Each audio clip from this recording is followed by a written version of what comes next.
नहीं, गुनाह नहीं है, हिजड़ा है तो है। मैं किन्नर हूं तो हूं।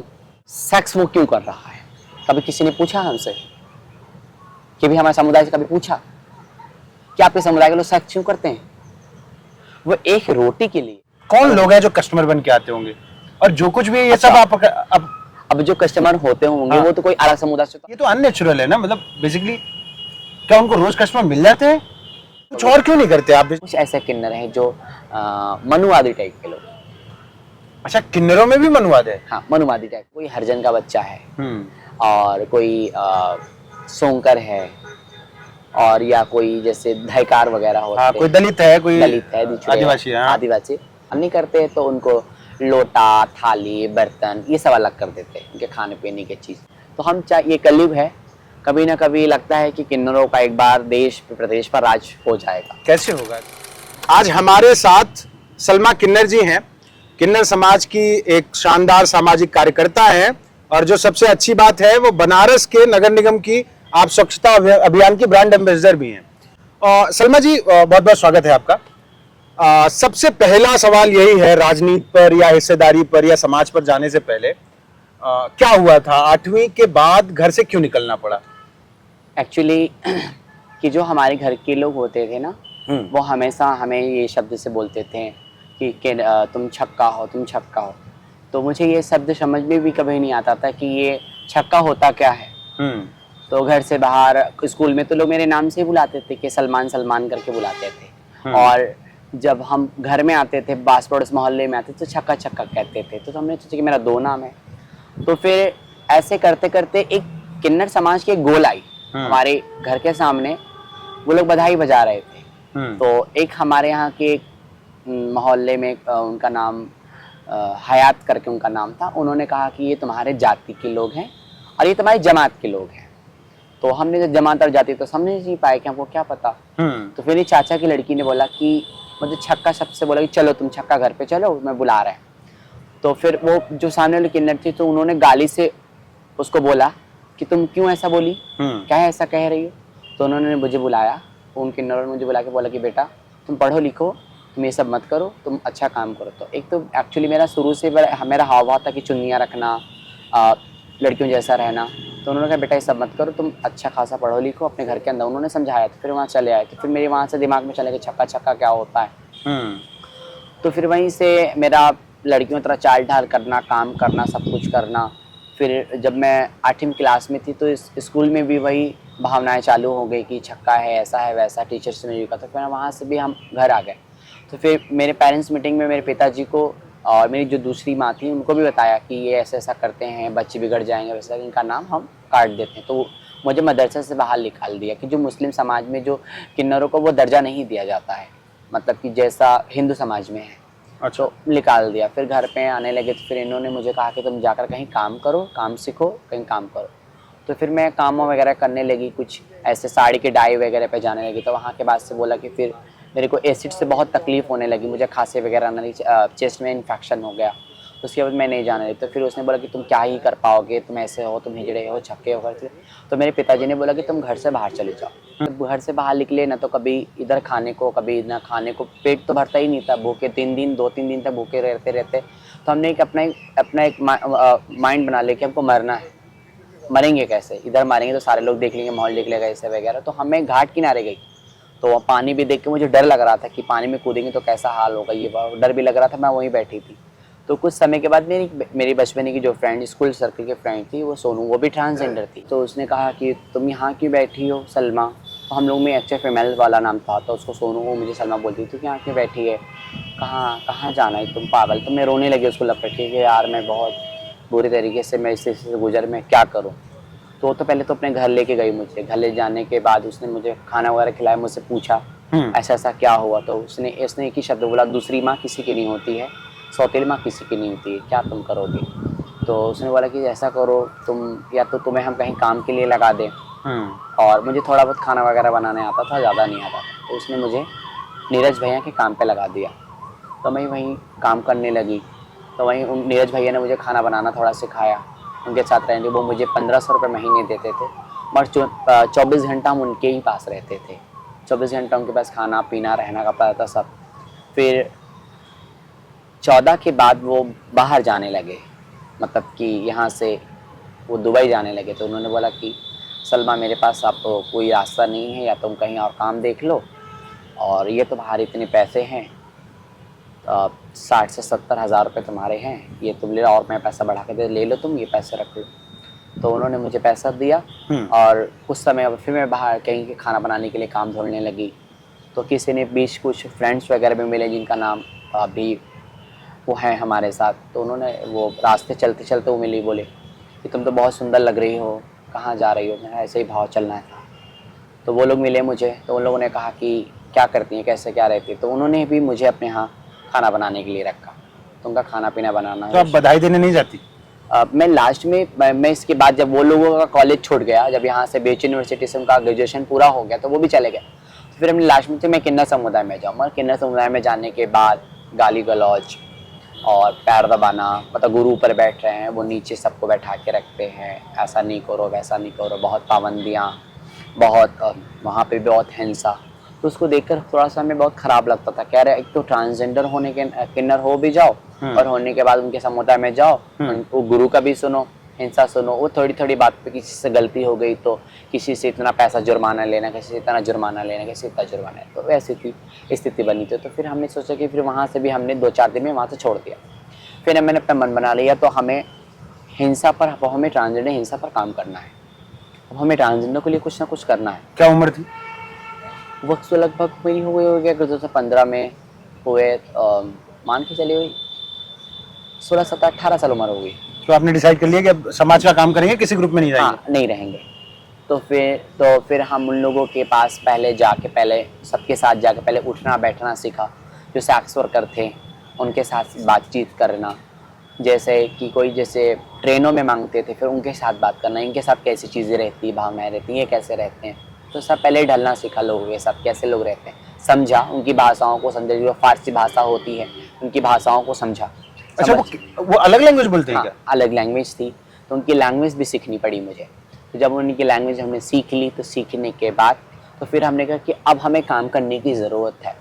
तो हमने कहा कि हमारा जैसा बच्चा कोई ऐसे किन्नर समुदाय में जाकर वो नाचे गाए और नाच गा के इस तरीके से कमाए, वो ना करे, वो ना करके वो शिक्षित हो, वो पढ़े लिखे और फैमिली के साथ रहे।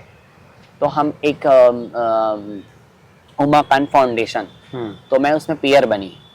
तो उन्होंने कहा कि एक पीयर के तौर पे उनको 3000 महीने दिए जाते कि जो ट्रांसजेंडरों के टेस्ट वगैरह कराते हैं, जो HIV के टेस्ट वगैरह कराते हैं जैसे।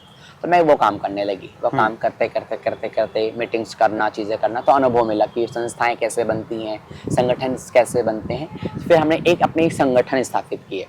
तो मैंने बनाया उसको गुलिस्ता एकता किन्नर सेवा ट्रस्ट बनाया, किन्नर के नाम से बनाया कि हमें इनके लिए काम करना है। तो वो भी अनुभव नहीं, कोई 10,000 मांग रहा है, कोई 25,000 मांग रहा है संस्था के लिए, तो कोई ना कोई मुझे मिला। जब 5-6-7 हज़ार में मैंने संस्था को रजिस्टर्ड कराया। फिर उसके माध्यम से मैं छोटे छोटे अभियान करने लगी, जैसे बेटी बचाओ बेटी पढ़ाओ, कभी स्वच्छता पर, कभी पुलिस के साथ एडवोकेसी करना, किसी डॉक्टर्स के साथ एडवोकेसी करना। और मैं ये समाज को बताना चाहती थी कि हम क्या हैं। मैं अपनी स्टोरी बताती थी उनको कि ये चीज़ मेरे साथ ऐसा हुआ। जो चीज़ ज़मीन पर है वो चीज़ सोशल मीडिया पर नहीं है।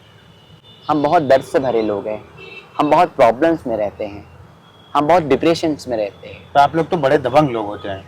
नहीं, ऐसा लोग कहते हैं, कुछ ऐसा किन्नर जो दबंगी करते हैं। वो लोग कहते हैं ना कि जो लोग मुंगेरी लाल के सपने देख लेते हैं तो उनको महल ही चाहता है और रास्ता ही चीज़ें चाहती हैं। तो कुछ ऐसा किन्नर है कि जो दबंगी करते हैं, लोगों को मारते पीटते हैं, लोगों के इलाके कब्जा कर लेते हैं, मांगने लगते हैं। कभी आप गई ट्रेन में? कभी गई आप ट्रेन में? नहीं, मैं ट्रेनों में कभी नहीं गई, मगर मैं बधाई पर गई हूँ। बधाई पे गई हैं? हाँ, मैं बधाई पे गई हूँ। ऐसे लोग नाचते गाते हैं, जैसे बच्चे हुए, शादी हुए, तो उसमें लोग उनको नेक देते हैं, तो मैं उसमें गई। अभी भी जाती हैं? और नहीं, अभी तो नहीं जाते। अब नहीं? कितने दिन हो गए छोड़े? हमको बहुत साल हो गए छोड़े हुए। मान के चलिए आपको 22 के पहले मैं करती थी, अब 22 के बाद मैंने छोड़ा। अच्छा, आप जन्म से मुस्लिम है, राइट? जी, मैं मुस्लिम हूँ। अच्छा, कभी जैसे आप जो किन्नरों के बीच में काम करती होंगी, तो कभी महसूस हुआ कि वहाँ भी जाति और धर्म मायने रखता है? हाँ, वहाँ पे भी जाति को लोगों को बहुत भेदभाव शुरू हो जाता है। जैसे कि थोड़ा समझाएंगे? जैसे कि कोई मुस्लिम गुरु है, तो कुछ ऐसे गुरु होते हैं जो उनको इस्लाम कबूल कराने के लिए कहते हैं कि इस्लाम कबूल कर लो। कोई हिंदू बच्चा है तो इस्लाम कबूल कर लो। अच्छा। हाँ, तो इस्लाम कबूल तो उसने नहीं किया। जैसे कोई हरिजन का बच्चा है और कोई सोंकर है और या कोई जैसे धैकार वगैरह होते हैं, कोई दलित है, कोई दलित है, आदिवासी है, आदिवासी, तो उनको कहते हैं कि तुम अपना धर्म परिवर्तन कर लो, मुस्लिम बना दिया करते थे। अब नहीं करते तो उनको लोटा, थाली, बर्तन ये सब अलग कर देते हैं, उनके खाने पीने की चीज़, तो वो खाने पीने चीज़ अलग हो जाते हैं। तो फिर हम लोगों ने भी सोचा कि ये चीज़ें ऐसे क्यों हो रही है। अगर कोई हिंदू धर्म गुरु है फिर वो भी यही करता है। तो कोई गुरु है वो भी यही करेगा कि जात देखते, थाली बर्तन अलग कर देता है। मगर हमारा ये कहना है, हमारा मानना है कि हम किन्नर हैं तो हम किन्नरों की कोई जाति नहीं होती। अगर से सोंकर के घर में, हरिजन के घर में जो बधाइयाँ होती हैं उनके यहाँ से हम ले आते तो फिर उस पैसे में भी तो अछूत चीजें हैं, उसके घर के चावल में तो अछूत चीजें तो हैं। लारेम के घर में घुसना भी तो अछूत हो गया हमारे लिए। बिल्कुल। जब हम ट्रांस को अछूत मान रहे हैं, दलित जो ट्रांस को हम वो बहुत कि मतलब कि हीन भावना से देख रहे हैं उसको, तो वैसे तो उनकी भी जजमानी छोड़ देनी चाहिए, नहीं मांगना चाहिए। तो अभी कहीं कहीं हम लोगों ने इसको बहुत कंट्रोल करने की कोशिश की है कि ऐसी चीज़ें ना हो।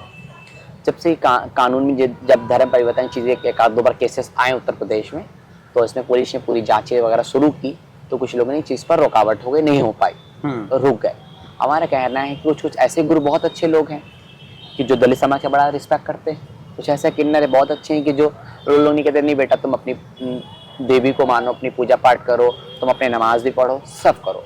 कुछ ऐसे गुरु बहुत अच्छे किन्नर भी हैं जो धर्म जाति नहीं देखते, वो सिर्फ किन्नर देखते हैं। हाँ ये किन्नर हमारा बच्चा है, हम इसको अपने यहाँ रखें, तो वो बराबर का दर्जा उसको देते हैं। वो नहीं कि ऐसे करो वैसे करो। कुछ ऐसे किन्नर हैं जो मनुवादी टाइप के लोग। अच्छा, किन्नरों में भी मनुवाद है? हाँ, मनुवादी टाइप के लोग कि ये है चीज़ वैसा वाला। तो अभी किन्नर भी मनुवादी है। किन्नर भी मनुवादी है? हाँ। ये मतलब मैं यहाँ यही सिंगल पे तो नहीं पहुंचने वाला था, मुझे नहीं पता था कि ये बात करके हम यहाँ जाएंगे। खैर, किन्नर जो जैसे मनुवादी है तो शास्त्रों में क्या कहा जाता है? किन्नर ही कहते हैं आपको? देखिए, अगर से हमारे शास्त्र में अगर से जाते तो उसको जैसे कि अब हम उनके तुलसीदास की चौपाई में जाए, हाँ, तो किन्नरिया बोलते हैं। किन्नरिया बोलते हैं। अच्छा, शिखंडी का जिक्र होता है, जानते हो आप शिखंडी? हाँ, शिखंडी जो महाभारत में जो उसमें थे। तो ये चीजें अभी एक चीज क्या आती है, जो शिखंडी के जो पहले थी और जो बाद में आई चीजें, महाभारत के बाद जब आप राम जी जब आप वनवास के लिए जा रहे थे तो वहाँ पे भी किन्नर थे। तो उनके सारे लोग जितनी जनताओं को छोड़ने के लिए गई, वनवास जा रहे हैं राम जी, सब लोग चले गए, तो राम जी भी चले गए, तो यहाँ के किन्नर वहीं रह गए। 14 साल किन्नरों ने वहाँ तपस्या की, उनके लौटने तक। हाँ, उनके लौटने तक की इंतजार किया, तपस्या की। तो उन्होंने राम जी ने कहा कि नर और नारी चले जाए, तो इनका अच्छा, उन्होंने कहा नर और नारी चले जाए, तो नर और नारी नहीं तो बैठ गए। तो 14 साल तक वहाँ तपस्या की सरजू किनारे। तो 14 साल के बाद लौटने लगी, तो जैसे बहुत महफिलें होती हैं, बहुत जैसे बोलते एक दावत टाइप का होता है। दावत हुई वहाँ पे कि आप राम जी अब आएंगे। तो जब राम जी सरजू से फिर पार करके आए, वो वनवास काट के 14 साल के बाद, तो देखा कि आप लोग यहाँ क्यों बैठे हैं। तो राम जी ने कहा कि एक वरदान दिया कि शंकर ने वरदान तो हमको दिया, और हम आपको वरदान ये दे रहे हैं कि जब कलयुग में राज तुम्हारा होगा। तो आप लोगों का राज कहाँ है? सतयुग में नहीं हुआ। कलयुग तो आ गया ना? कलयुग आ गया, सतयुग में नहीं हुआ। तो हम ये कलयुग है, कभी ना कभी लगता है कि किन्नरों का एक बार देश प्रदेश पर राज हो जाएगा। कैसे होगा? संभव नहीं लगता। देखिए, अगर से हम बड़ी से बड़ी लड़ाई लड़के, अगर से शंकर भगवान ने कोई विधायक है किन्नर समाज का? हाँ, एक शब्दम मौसी MP की विधायक थी 2001 के करीब में। अभी कोई नहीं है। और कोई बड़ा राजनीतिक पद जिसपे कोई किन्नर हो आज की तारीख में? आज की तारीख में एक राज्यमंत्री है, दर्जा प्राप्त राज्यमंत्री है। कौन है? फ्रांस, उसका नाम सोनम है। आपके किन्नर कल्याण बोर्ड है? हाँ, किन्नर कल्याण बोर्ड पहले था। हाँ। अब इस बार हो गया उसको ट्रांसजेंडर्स वेलफेयर बोर्ड कर दिया गया, जिसके कल्याण के लिए काम करती है। उसके उपाध्यक्ष है ना सोनम? हाँ जी, उसके उपाध्यक्ष है। उसका अध्यक्ष कौन है? उनके अध्यक्ष असीम अरुण जी हैं। हाँ। और पहले योगी जी थे, मैंने सुना है। हाँ, योगी जी थे उसके। तो आज किन्नर पद अपने पास, वो पद जो वो ताकत है जो पावर अपने पास रखी। तो वो मतलब ट्रांसजेंडर्स के वेलफेयर एसोसिएशन के वो क्यों जो है अध्यक्ष बने बैठे असीम अरुण? तो मैंने एक बात का ये विरोध किया कि अगर से उनको वो सारे इतने विभाग के वो अध्यक्ष बने हैं, विभाग के मंत्री हैं, कल्याण समाज के मंत्री हैं, वो वहां तक रहे, वो हमारे समाज की और हमारे बोर्ड के अध्यक्ष बनने के लिए क्यों इतना उत्साहित हुए? वो कभी ये बात कही नहीं आपने उनसे, किसी ने शिकायत नहीं की? हम उन्होंने कहा तो वो लोग, जो लोग, भाई क्या है कि जो जो शासन में बैठता है तो उसकी गाता है, वो कभी बोलेगा ही नहीं। हमारा कहना था कि हमारे किन्नर ही समाज को उस बोर्ड का अध्यक्ष बनाया जाए, उपाध्यक्ष बनाया जाए, कि जो हमारी बातों को समझ पाए, जो हमारी फीलिंग को समझ पाए। वो एक आदमी कैसे हमारी फीलिंग को समझ पाएगा, हमारी बातों को, हमारी भावनाओं को कैसे समझ पाएंगे? नहीं तो आप लोगों ने शिकायत की कि नहीं, कभी गए ऐसे? नहीं, बहुत किन्नरों ने शिकायत भी की, इस पर आपने पत्र डाला, मगर शासन काम नहीं करना चाहती। वो सिर्फ जो सुप्रीम कोर्ट और हाई कोर्ट के वो आदेश का सिर्फ पालन कर रही है और कुछ नहीं। मतलब किन्नरों का कल्याण एक पुरुष ही कर सकता है, किन्नर स्वयं अपना कल्याण नहीं कर सकते? नहीं कर सकते, इनका कहना ये है।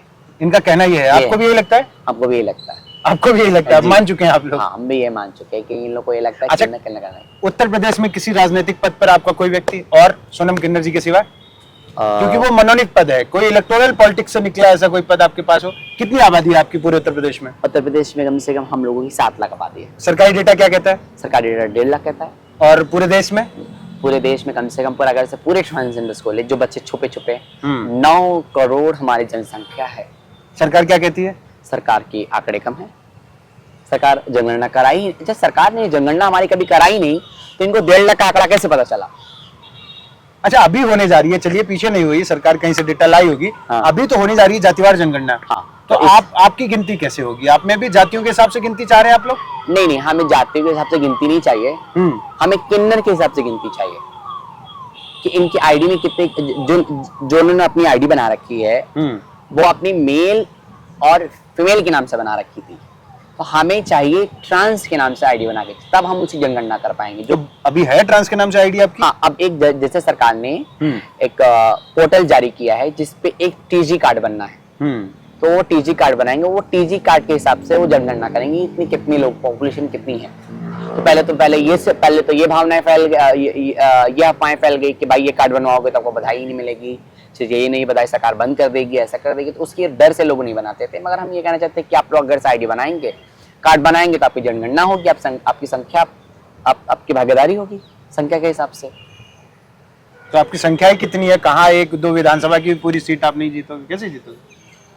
देखिए, अगर से हम चाहें तो हमारी लोकप्रियता है, हमारा जो प्यार है जनता के प्रति, उससे हम लोगों को मोहित कर सकते हैं, हम राजनीति में आ सकते हैं।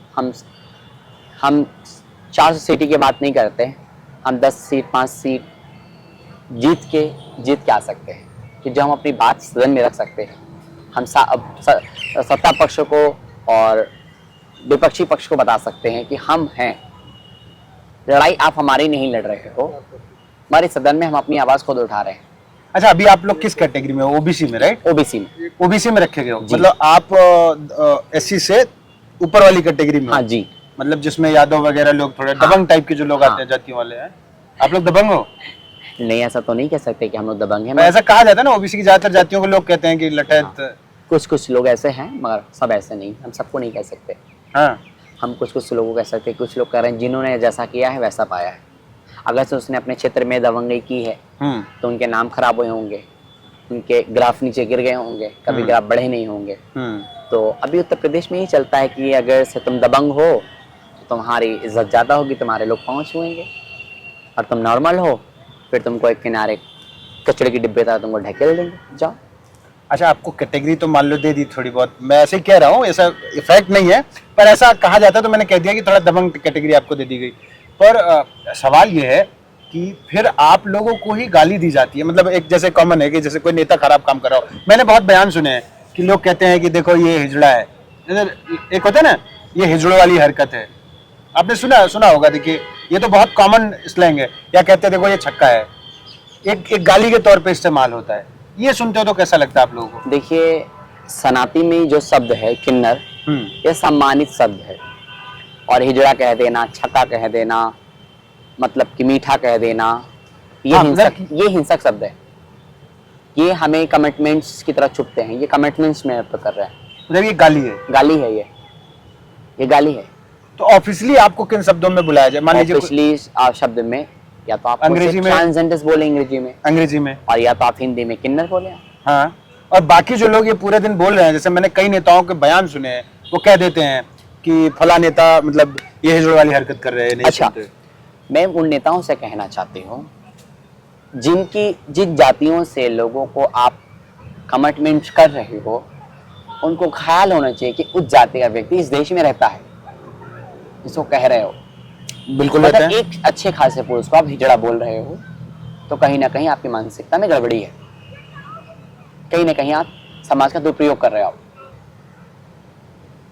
आपको कहना है, आओ किसी भी कह सकते हैं, आप गाली खोल के बकिए ना उनको, आप खुलकर गाली दीजिए, खुलकर मारिए, खुलकर अपॉइंटमेंट कीजिए, मगर आप ये हिजड़ा शब्द कहाँ से आ जाता है? नहीं, अगर कोई है तो क्या ये होना गुनाह है? नहीं, गुनाह नहीं है, हिजड़ा है तो है। मैं किन्नर हूं तो हूं, भाई किसी को क्या फर्क पड़ता है? आप पूरी दिन रात कहते रहो, मुझसे क्या मतलब, चल रहा हो आप। नहीं, अपराध बोध, एक अपराध बोध होता है इसका कि कैसे। जैसे एक बार सदन में किसी ने बोल दिया, मैं नाम नहीं लेना चाह रही हूँ, किसी ने बोल दिया, छक्का करके बोल दिया, हिजड़ा करके बोल दिया, हाँ। तो हमने कहा ठीक है, तो हम लोगों ने कहा कि भाई ये छक्का शब्द क्या का इस्तेमाल क्यों करना? छक्का हम है, हिजड़ा हम है, आप हमको बोलिए, आप उनके ऊपर क्यों उड़ा के बोल रहे हैं? मगर कहीं का गुस्सा कई लोगों कहाँ उतार रहे हैं आप? बता कि जैसे आप किसी किन्नर ने बदतमीजी कर दी, कहीं ना कहीं आप किसी को पर ये शब्द कमिटमेंट किसी पुरुष को, किसी महिला को पर आप कर सकते हैं। किसी महिला को हिजड़ा बोल के दिखाएं, किसी महिला को छक्का बोल के दिखा सकते हैं क्या? तुमको ये क्यों पता है कि आदमी छक्का होता है क्या? आदमी को छक्का क्यों कहना, हिजड़ा क्यों कहना? पहले ये शब्द का, ये इसकी परिभाषा समझिए, क्यों कह रहा है उसको? भाई वो पूरा पुरुष है, पुरुष की भेष में है, साड़ी तो पहना नहीं, चुन्नी दुपट्टे तो रखे नहीं, तो हिजड़ा किस बात का कहना? कि हमको सबसे पिछड़े वालों में गिनना चाहते हैं, सबसे कमजोर व्यक्ति को हिजड़ा बोलते हैं, कमजोर साबित करना चाहते हैं आप लोग। कमजोर हम लोग कमजोर नहीं है, हम लोग सबसे मजबूत इंसान है और सबसे सबरदार इंसान है, और हम में गंभीरता भी है। जब देश 200 साल गुलाम था, रानी विक्टोरिया का आगमन इस देश में होने को था, तो अपने गवर्नर से उसने पूछा कि सबसे ताकतवर कौन, सबसे पैसा वाला कौन? किन्नर पहले राजाओं के घर में रहते थे, मुगल बादशाहों के घर में रहते थे, रानियों की रक्षा करते थे। तो जब अंग्रेज शासक हुआ तो सब गुलाम हो गए, तो फिर कहा कि यही सबसे पैसे वाले, ताकत वाले। तो उन्होंने कहा, और कुछ ट्रांसजेंडर सेक्स वर्कर हो गए थे। तो रानी विक्टोरिया ने कहा धारा 377 इनके ऊपर लगा दीजिए। 2015 तक तो हम अपराधियों की गिनती में ही आते थे। 2015 तक के 2015 में ही तो ये धारा 370 हटी ना। 377 वो जो समलैंगिक वाला मामला। हाँ, समलैंगिक वाला मामला वो आपके लिए था? हाँ, वो हमारे लिए था। वो धारा हम पे लगी थी। हाँ, वो धारा हम पे भी लगी थी। हमसे कभी पूछा गया कि किन्नर समाज के साथ ऐसी धारा क्यों लगी है? जो धारा 300, फिर मैं समझना चाह रहा हूँ, धारा 370 तो कश्मीर में हटी, 377 समलैंगिक वाली। हाँ, समलैंगिक वाली वो आपके लिए थी, हमारे लिए थी। उसके हिसाब से आप अपराधी थे। लेकिन उसमें तो समलैंगिक यौन संबंधों पर रोक। अब किसी के लेस्बियन एक जगह नहीं रह सकते, एक साथ कहीं आप रह नहीं सकते, चीजें कर नहीं सकते, आप कभी पकड़े गए सेक्टर करना तो जेल होगी आपको। अगर से हमारे पास कोई रोजगार का साधन नहीं है, कुछ नहीं है, हम रेड पे खड़े हो रहे हैं, तो उसके अपराध हम जेल जा सकते हैं। हम कोई किसी के साथ रह नहीं सकते, किसी रिलेशन में नहीं रह सकते थे। तो अब आपको ये छूट है कि आप रिलेशन में रह सकते हैं? हाँ, अब रह सकते हैं। इसके पहले तक आप शादी नहीं कर सकते थे? नहीं कर सकते थे, नहीं रह सकते थे। अपराध हो गया। अभी अपराध नहीं, मतलब क्या आप जैसा कह ले कि जो शादी हिंदू मुस्लिम नहीं, तो उसको क्या कहते हैं, जहालत क्या कहते हैं उसको, कुछ ऐसे शब्द कह देते हैं उसको। हाँ, कि वैसे हमारे साथ भी, मगर अब आप लोग शादी कर सकते हो? हाँ, कर सकते हैं, इसलिए कि बच्चा पैदा करना। सेक्स वर्क को कैसे सही ठहरा रहे हैं? ये तो गलत चीज है, इससे तो तमाम बीमारियां हो रही हैं। अच्छा सुनिए, हाँ। हमने कहा सेक्स वो क्यों कर रहा है, कभी किसी ने पूछा हमसे? कि भी हमारे समुदाय से कभी पूछा कि आपके समुदाय के लोग सेक्स क्यों करते हैं? वो एक रोटी के लिए, पेट के लिए वो चलती ट्रेनों में चढ़ जा रहा है, पर एक रोटी के लिए वो सेक्स के लिए रोडों पर खड़ा हो जा रहा है, एक रोटी के लिए वो बधाई कर रहा है। वो सिर्फ रोटी का सवाल है, पेट का सवाल है। अगर से हमें किसी तरीके की रोजी रोजगार दी जाते, बिजनेस दिए जाते, हमको शिक्षा में अधिकार दिए जाते, स्वास्थ्य में अधिकार दिए जाते, फैमिली में रहने के लिए हमको घर दिए जाते, अधिकार देते, तो हम ऐसा क्यों करते? ऐसा करते क्यों? किसी को ये जरूरी है हम अपने अपने अपने अपने बदन को, अपनी बॉडी को तकलीफ पहुंचाएं, 10 लोगों से मिलना उन लोगों का, ये तो हानिकारक है उनके लिए, बीमारी का एक जड़ है। और हम लोग उनको समझाते हैं कि नहीं, आप प्रोटेक्शन के साथ चलिए, आप सेफ्टी के साथ रहिए, आप ये सब मत करिए, छोड़ दीजिए। कई नहीं, पर 10 से 10 बार हम लोगों ने काउंसलिंग की है ऐसे लोगों को। कौन लोग हैं जो कस्टमर बन के आते होंगे, और जो कुछ भी ये सब आप अब जो कस्टमर होते होंगे, हाँ, वो तो कोई अलग समुदाय से तो आते नहीं, पुरुष तो ही आएगा ना, हाँ, पुरुष ही जाएगा ना, जिसको इन चीजों की नीड है वही जाएगा। पर ये तो अननेचुरल है ना, मतलब बेसिकली क्या उनको रोज कस्टमर मिल जाते हैं? एक्चुअली बहुत जो स्टेशन वगैरह पे जो लोग ज्यादा करते हैं, स्टेशन, बस स्टॉप, स्टेशन वगैरह जहाँ पब्लिक प्लेस ज्यादा होते हैं, कोई ना कोई तो अब तो वो जाएगा ही। आप इस देश की अगर से सेक्स और करो के अगर से हिस्ट्री आप निकालें, आप इनका डेटा निकालें, तो इनके पास रोज लोग आते हैं। आपने कभी किया? नहीं, कभी नहीं। नहीं, हम लोगों ने उनकी काउंसलिंग की, वहाँ पे जाके हम लोगों ने भ्रमण किया, पूछा उन लोगों से, मगर ये चीज़ें कभी नहीं की। और नहीं, ये चीजें हम लोग कुछ और क्यों नहीं करते? आप बिजनेस करो, पढ़ाई करो, जॉब करो। चाहते हैं कि हम लोग बिजनेस करें। हाँ। हम लोग कहते भी हैं कि आप एक छोटा सा स्टॉल खोल लीजिए, कैनोपी खोल लीजिए, आप वहाँ पे चाय बेचिए, ऐसे लोग सब्जियां बेचते हैं वैसे बेचिए, आप रोजगार करिए। हम लोग कहते हैं। इशू क्या है? इशू है कि बस सामने वाला व्यक्ति क्या कितने समझ के तो सामान नहीं लेगा, और कमिटमेंट होगा, किसी न किसी से दिन में एक बार किसी से झड़प हो जाएगा, लड़ाई हो जाएगी, और उनको बात बर्दाश्त नहीं होगी। इस तरीके से होता है। ये समाज में चलता फिरता समाज है, ये पब्लिक प्लेस चलता फिरता, कोई भी कुछ कह के जा सकता है। क्या लगता है कब तक समाज एक्सेप्ट करेगा? कुछ ऐसा अंदाजा आपको? जब तक हमारी राजनीति में सबसे ज्यादा भागीदारी नहीं होगी, जब तक हम सत्ता के तक कुर्सी तक पहुंचेंगे नहीं, तब तक हमारा कुछ भी नहीं होने वाला। तो आपके लिए कल्याण बोर्ड बन गया, आपके लिए राष्ट्रीय अध्यक्ष हैं, आपके लिए उपाध्यक्ष हैं, नहीं आपके समाज के उपाध्यक्ष हैं सोनम जी। तो ऐसा करना क्या, सोनम जी ने कभी चीजों को मीडिया पे आकर कहा कि हमारे ट्रांसजेंडर समुदाय को नौकरी करना चाहिए, पढ़ना चाहिए?